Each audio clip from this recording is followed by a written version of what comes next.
Can you give us a little bit of a hint on this salary cap situation you've got facing you? Is it as challenging as it could possibly be this year? It definitely is. I mean, the cap is still not back to where it would have been. You think about 2 years ago, it was 198 or 198.2. We went backwards. If we didn't have COVID, it probably would have gone to 2.8, 210. And then this year, it would have definitely been over 220. We were guessing more like 225. Some people said more. So it's still going to take, 3 to 5 years to correct itself. And, last year, this league, we had to do it, saw more restructures than ever, just trying to put a competitive team, yet stay under that, 182 cap. So, that's still going to be, I still think you're going to see a lot of those. We may have to do that, but we'll be creative, whether it's extending guys, restructuring. We're going to try and reload this thing and see if we can get over the hump. Hey, Brandon, you've done it before when you traded for Stephon by trading your first-round pick. I think there's a segment of the fan base who maybe would be in favor of that idea, in the idea that you're getting an established player that has proven himself in the league back.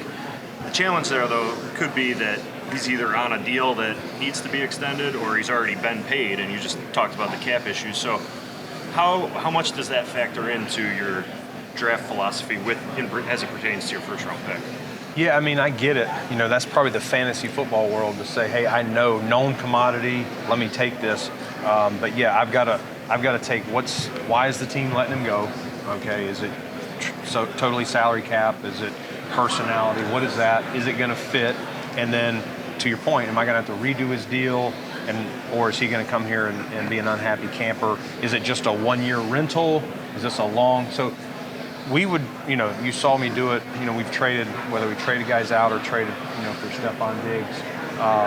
Definitely wouldn't be afraid. I will definitely, be looking, at what options. We know trades are going to happen. I'm going to be in everything.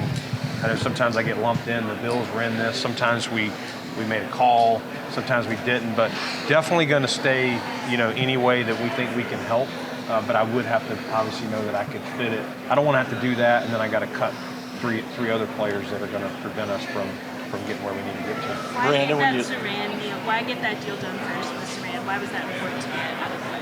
Well, I think it's twofold. One, the players got to say, hey, I'm ready to get a deal done. I want it. I don't necessarily need to go to free agency. We got a lot of guys that are free agents, and I think some guys, they just want to say, hey, I've stuck it out. I played through the season. I'm healthy. Let me just see. I've never been to free agency before. Let me just see how other teams value me.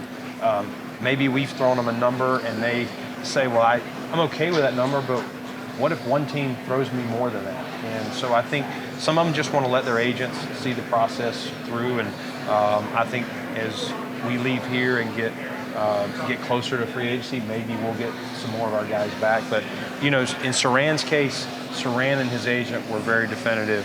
If we can get, we talked about, structure and some of those things. If we can just get in the right parameters, he loves it in Buffalo. He wants to be there. That's a different conversation. And so that's why we were able to get that deal done. Brandon, a little bit kind of what Jay was talking about. You see what the Rams do. They had a team that was on the cusp. Yep. Go out and trade for Stafford, willing to give up those high draft picks. When you see the success, the payoff there, is it a little more tempting? Yeah, I mean, it's always tempting, but we talked to teams at the trade deadline. They did make some moves, but that cost benefit analysis, I don't want to be a 1-year wonder. I don't want to be this team that, we have 1 to 2 years at it, and then we got to watch 10 prominent players walk out of here because we can't do it. I want to be a consistent contender, and I think we had a team that could contend. You can always look for. There's never going to be a year where I got 22 Pro Bowlers, on each side of the ball that we can just roll the ball out. We're always going to be looking for more depth. You can't predict injuries. You never know. Okay, last year it was Tre'Davious White. Who could it happen to this year? You try your best, but those are some of the obstacles along the way.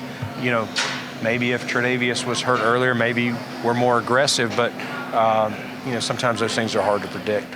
Brandon, do you regret not trading for Matthew Stafford? No, not once I had Josh Allen.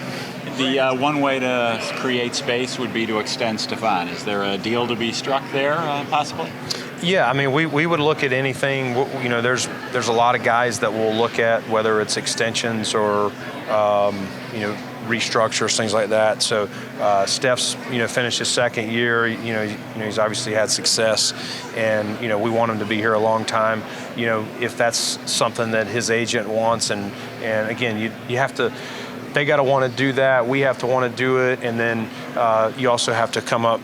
You know, you could also have talks and nothing ever get done because can't agree on the plan. They have a value, we have a value. So without getting into any specifics, that's probably the best way to answer it. Why are you less in favor of restructures than maybe others, and what do you balance between a restructure versus just an outright cut and the savings and things like that? Yeah, I mean, the restructure is kicking the can down the road, is what it is. And it's a necessary piece to operate and stay competitive, but the more you do, the more money you kick down the road.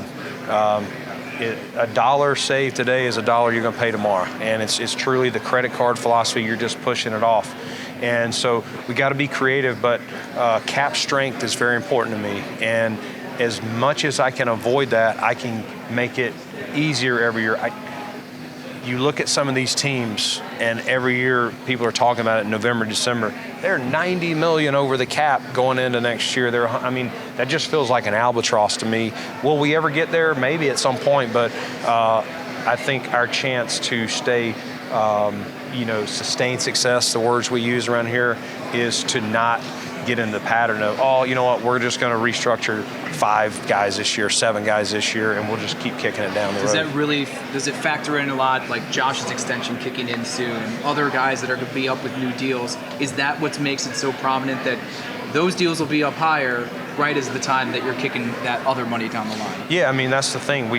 The great thing about having Josh done is I can see how we've laid it out and when his numbers, you know, are rising, and we can build around it. And so when there's more guys, you know, Mark talked about Diggs or any of these other guys that we extend in time, we can try and build those around Josh's. That's the main one. So that, and again, COVID set us back a little bit. We're having to work through that. We probably will, again, as I said earlier, see more restructures. But we're going to do it.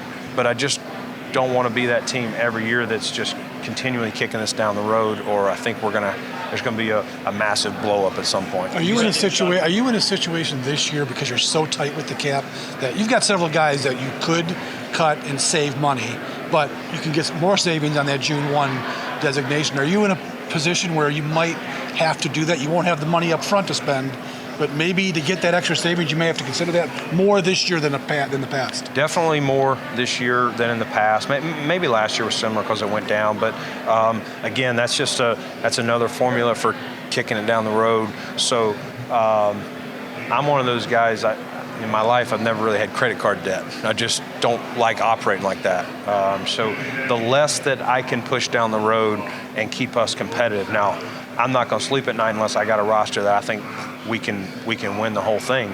But beyond that, I don't want to just, again, give up, you know, go for it this year and then, or go for it, like I said, for 2 years, and then all of a sudden we're sitting here in 2 years and I'm telling, you're going, Brandon, you're $92 million over the cap. Where are you going to get started? You know, are you cutting everybody except Josh Allen? You know, that's what I'm trying to avoid. Brandon, trade philosophy. You know, Josh was talking about like going for a big fish. You know, last year you had 2 of your draft picks that coached off the practice squad. That's what kind of happened when you have a better roster.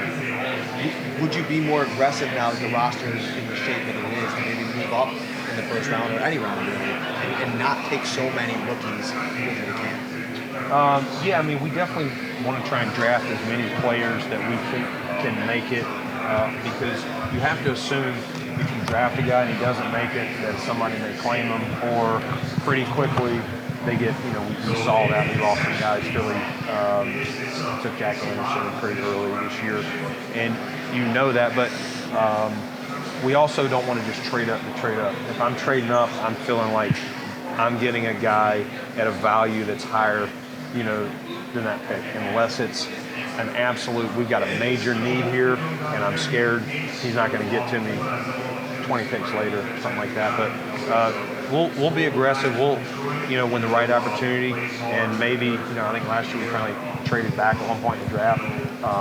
Maybe that happens at some point too. I know it's hard to say right now because we haven't had free agency yet. Yeah. Would you consider cornerback a major need because of the uncertainty around Trey? Yeah, I think it's definitely something we gotta address. Is that whether that's Levi coming? Levi's an unrestricted guy, so right now the two starters that started the year, one's an unrestricted free agent and one's coming off ACL. And fortunately, Dane, I thought, really held his own, did a nice job, and we brought Siran back and Cam Lewis. We've got some depth pieces there, but we definitely have to take a look and make sure that's an important position and make sure we've got that answer. Brandon, Sean said that Sean said that talks were ongoing to return training camp to Fisher. Where are those talks, and what goes into that decision to take training camp back to Rochester? Yeah, we enjoyed our time there for sure, and COVID kind of took the decision away from us. So that contract expired, but without getting too deep into it, we're really looking at either going back to Fisher this year or staying in Orchard Park, and we just got to work through that process. And if everything works out, and they want us, and we work it out, we would definitely go there. We've had success, but being here, we've done it twice, in Orchard Park as well, and that's worked well. So we feel like we got two good options, and we'll let some of that play out. I think we'll have something finalized here, in the coming weeks. Do you want it to be something where it's set, where for the next 5 years we're going to be here, or 5 years we're going to be there? Do you not want to have this conversation about where's training camp each and every off season? Well, I think that's an easy one in the sense that we kind of know that setup. So it's not home, but it'll feel like home. Hey, we just haven't been here in a couple of years. If we were going somewhere totally new, I would want to say, hey, let's don't just do this for 1 year and then leave. But at this point, we could go up there. Let's say we went this year. We go up this year and then say, you know what? Let's try it back here this year. Who knows? But we know that we can be successful doing it at Fisher. We also know we can be successful, staying home in Orchard Park. Brandon, where do things stand with Jerry Hughes right now? I've talked to Jerry and Mario and several of the guys. A lot of respect for Jerry, and Jerry's going to continue to play. Mario's going to continue to play, and we'll just, my conversation has been with them is we'll have to, we're still working as Sal's question, what's our cap situation going to be, and where, what are all the positions we got to answer. But we would definitely be open to bringing either one or both those guys back. They both can play, and as I said earlier, I think some guys will want to see where their value is, and it's got to be a fit. Whether it's Jerry or Mario or any of the other guys, it's got to be a fit for them and a fit for us for how we see their value and what the market sees. On that note, you had said when we talked to you a couple months ago that you thought Cole, you anticipated him being back. Are you in that same spot with Cole? Is there anything new there? Nothing really new. I haven't spoken to Cole personally, anything like that. So we'll just take it day by day. We've obviously we're going to have some tough decisions to make across the roster. Again, whether they're straight cuts, restructures, extensions. We're going to look at a lot of areas with a lot of these guys as we move forward, but nothing's really changed. How about Emmanuel? Has he given you any indication whether he wants to continue playing? He has not yet at this point. I'm not sure if he's 100% decided.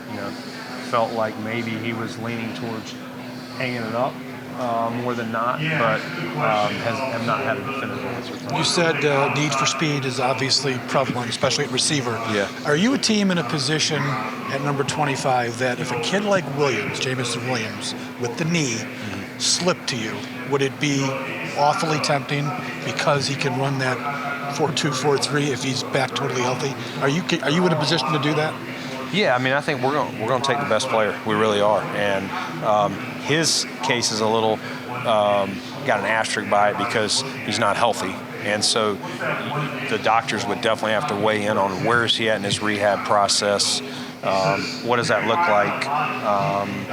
Because he tore his, in January, whatever, like 2 months later than even Tre'Davious tore his. So does that mean he's going to? Are you drafting him? Does that mean he's starting the year on PUP? Does that mean he's going to have a full redshirt year? Like, Did the surgery, did everything work out perfect with the surgery? He's on time. He'll be ready October 1st. Like, those are the things that we'll have to get answers to. But if you took his injury out and he was the best player on the board, no doubt. Took his injury out, he's not there at 25. You don't know that. You don't know that. Harrison Phillips is a guy that you drafted. He's a free agent now. Is there a fine line to make sure that you don't get kind of emotionally attached because of what he's meant, not only on the field, but in the community and everything, to make sure that you're giving a fair deal, but not giving maybe a little too much than you want to give just because he was one of your guys? Yeah, I mean, draft, develop, re-sign, and Siran we just talked about over here. Harrison's another guy. He's earned the right. He's, in Harrison's, he had an ACL, and this year he was having a good camp. I think it was the Bears game. Early in that game, he banged his knee up and had a setback and started slower than he wanted. And I know he was a little frustrated early in the year being inactive, but when Zimmer tore his ACL, I thought Harrison at that point was ready to roll, and I hated to see that happen to Justin, but I was happy for Harrison that he took off. And we talked about Starr's issue with COVID and didn't really fully recover to the player he was prior to COVID. We counted on Harry a lot down the stretch, and so he's been a great person in the community, great in our locker room, and as I said earlier, he's getting his chance to test free agency. And you do have to put your personal feelings aside. That's my job, is to, as much as you love to bring them all back, you got to put a value on them, and he and his agency will have to do their due diligence, and then so we'll see. We'll see where it goes. We would obviously love to have him back, but it's got to be at a price that is fair for him and fair for us. Brandon, this time a year ago, you were saying more when, not if, in terms of an extension for Josh.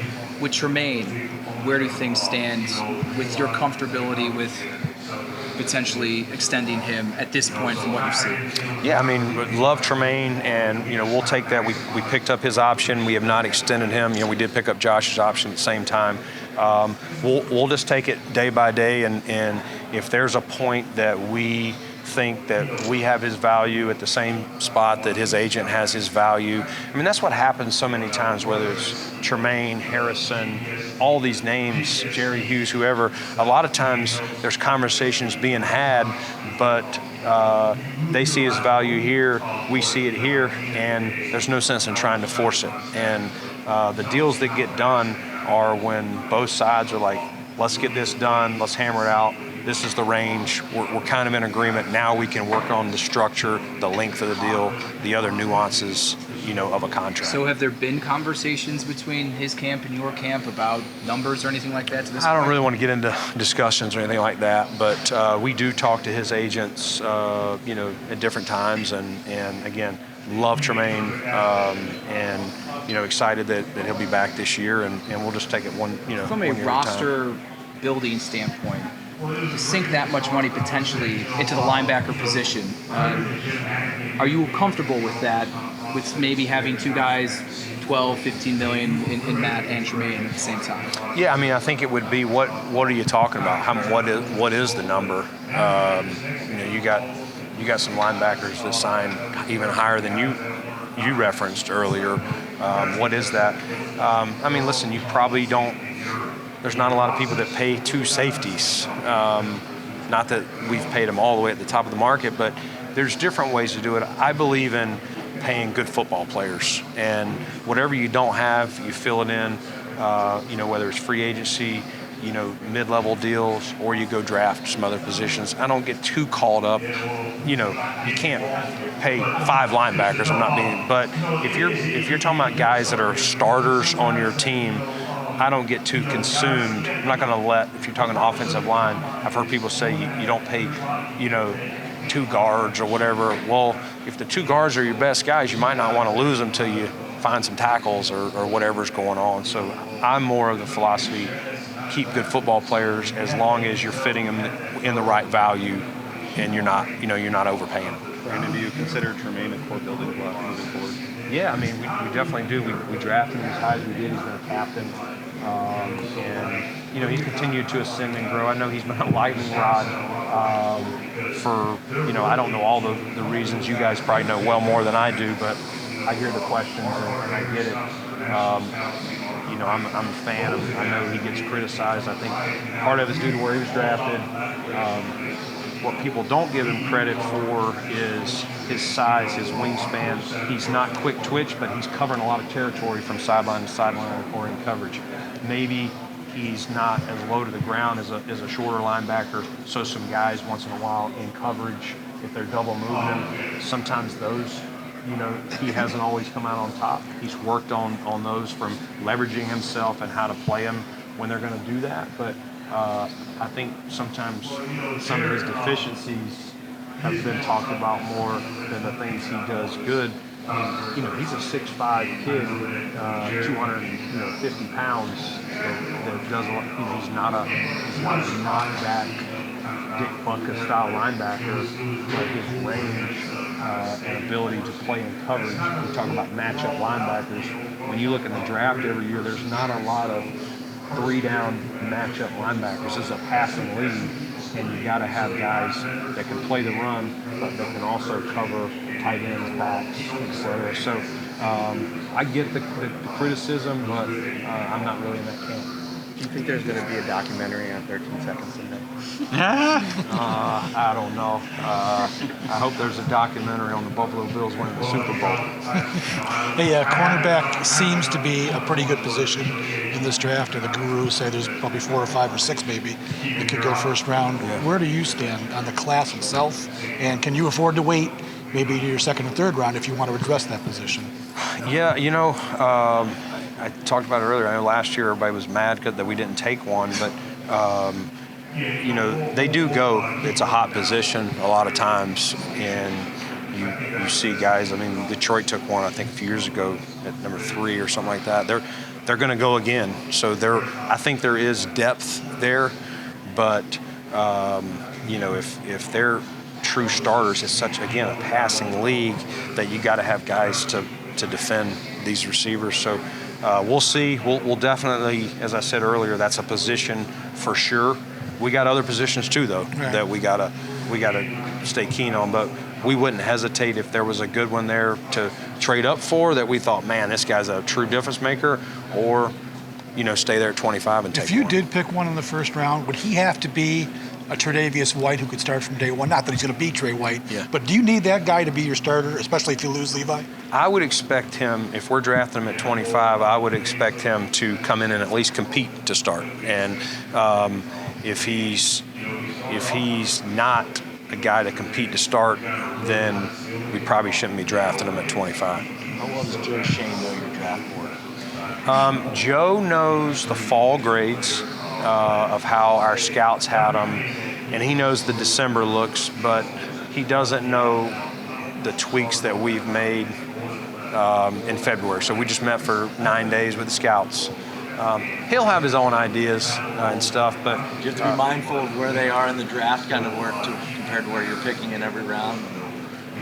Yes and no. I mean, every team's got their their own way of doing things, and I don't know. I haven't looked at the full draft. I know he's at 5 and 7. I don't know when you get, but we're going to be picking at different parts of the round unless he trades up. Now, if he trades in front of me, I'm going to call BS on him.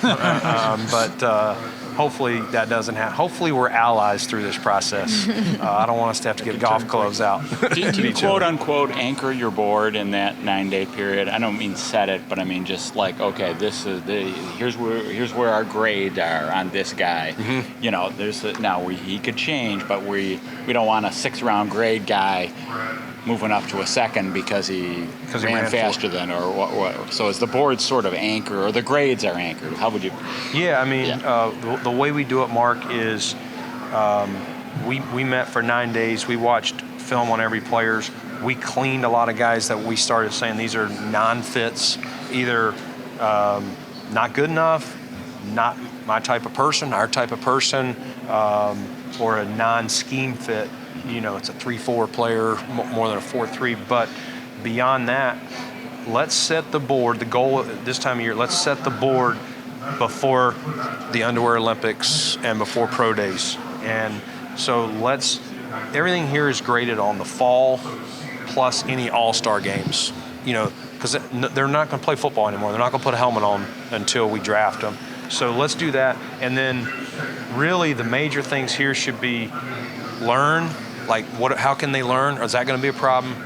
Personality, digging into, this guy failed a couple of weed tests. Is this a problem, or was that just a youth thing? And then medical. We talked about that earlier with Jameson. Like, what is the medical? We may have a guy in the second round that he's a D- medical that our docs say he's a 1 contract guy. Do I really want to draft a guy in the second round that's a 1? Now maybe in the 4th round, so maybe I just move him there and say, you know what, if he falls here because of that bad knee, I'll take a shot, but I really don't want to do it in the second. Do you privately chuckle, and not just you, but all NFL personnel people, about these 2 months now, and all the draft gurus out there that will rise and fall players when they haven't really done since their last college football game, right? Yeah. Do you guys kind of get a laugh about all that? You do. Part of it, though, people do talk. And so you do listen to some of it, not as much now, but when it gets closer, people can't help themselves. And people talk, and there are people in the league that, we had a pretty good idea the year we drafted Josh of how it was going to play out for the most part. I think pick 4 was the first curveball, in that draft. But, people do talk, so you do use that. And we do use some analytic stuff of running, a lot of these mocks. It doesn't tell you where they're going to go, but we found that if you do 50 mocks and you've got a player that's in 49 of those 50 in the first round, that he's got a 97% chance he's going somewhere in the first round. So that helps us at the bottom, kind of, when we're doing our mocks of who should be available and who shouldn't be available. Like, don't be, as we're mocking it, if no mocks have this guy in the first round on anything, then when we do our mock draft, let's don't take him at pick 20. That's probably not realistic. So there is some value to it. I just don't think people have a good idea exactly where that player is going to go once you get out of the top 5, top 6.